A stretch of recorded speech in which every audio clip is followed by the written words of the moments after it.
I am taking a quick little jaunt down to St. Andrews, New Brunswick, because I recently learned that we have our own local television station that serves the Charlotte County area, St. Andrews, St. Stephen, St. George, Deer Island, those areas, called Charlotte County Television. It's like independently owned and operated. They're not affiliated with CTV or CBC or any of them. It's a completely independently owned, operated.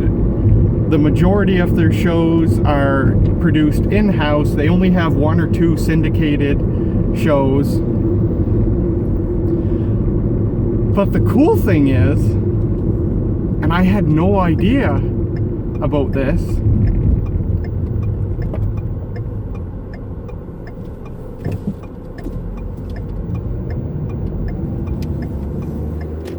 they have a transmitter, a UHF transmitter in St. Andrews, and it's still analog.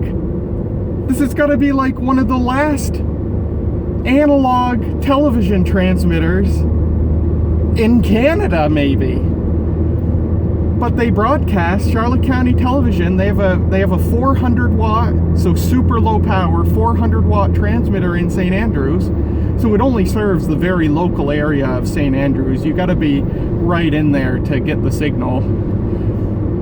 But they transmit on channel 26 analog, which is so cool. Super old school. It's like one of the last old school analog television transmitters.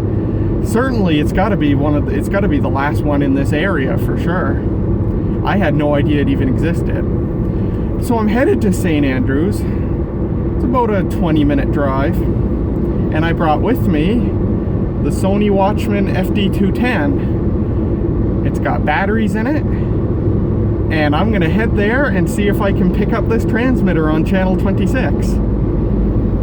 I'm very excited to find this out, and it'll be the first time in years that I have received a genuine analog television transmission that wasn't of my own making. Like my home, I've made a video before of my little homemade analog television transmission set up using a couple of antenna boosters wired in series.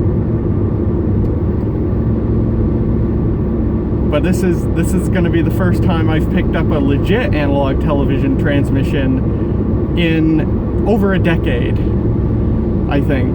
Was it 2000? It was either 2009 or 2011 that analog TV was shut down by the Canadian government. But of course, low power television transmitters can keep on doing what they're doing using an analog signal. So I'm going to head down there, and I'm pretty excited to see if I can pick up this transmitter and what all it looks like and stuff. So I'll see you in St. Andrews. I'm now pulled over about halfway to St. Andrews, and nothing yet.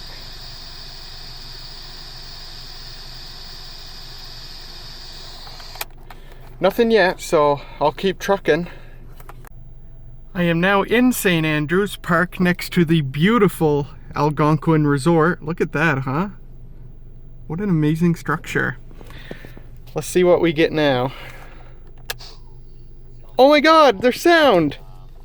About what might happen at the border, obviously in the middle of this pandemic, and so... Oh my god! Ah! That's so cool! Oh, it's too bright. I can't see.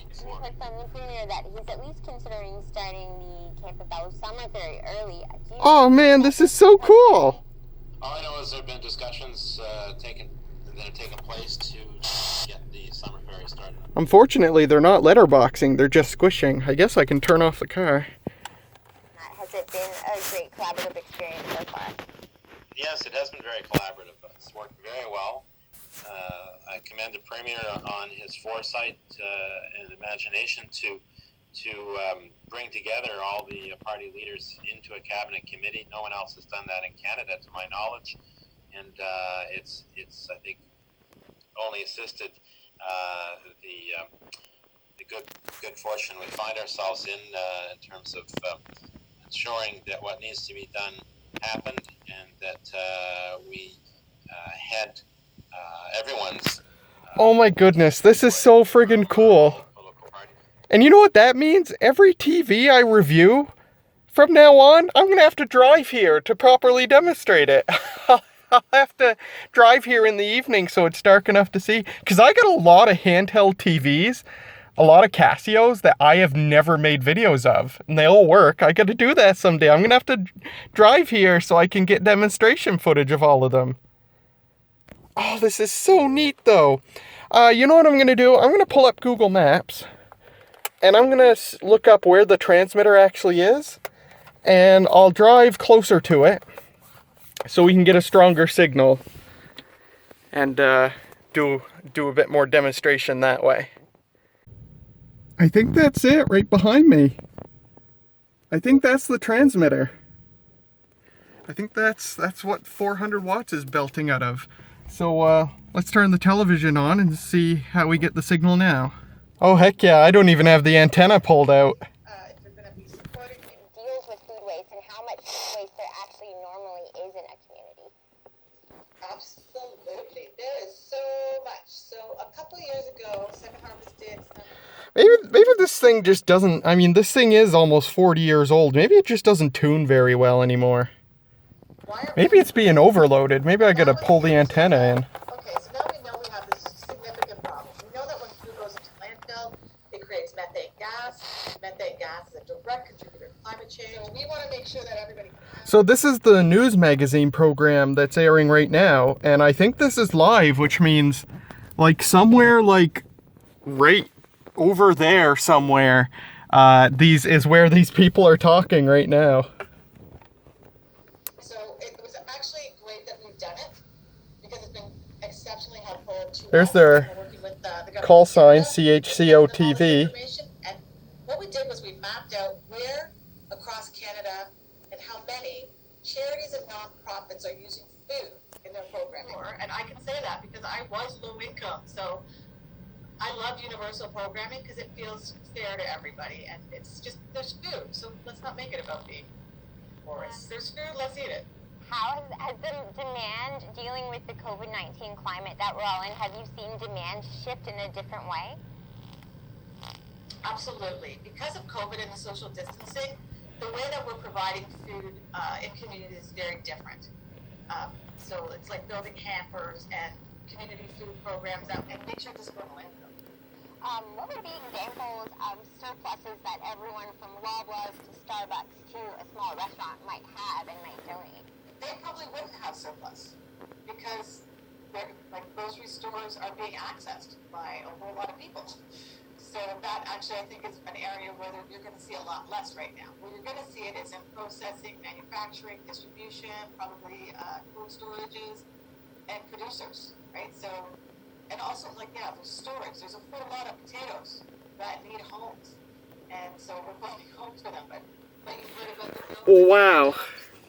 That is just super, super cool.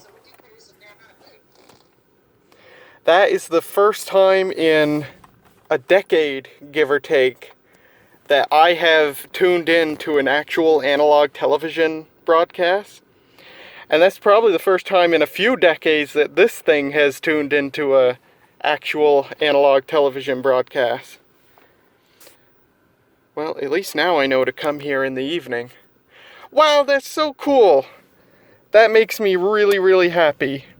CHCO-TV, Charlotte County Television, a 400-watt transmitter serving the St. Andrews area. They're also available on Bell Satellite TV and on cable.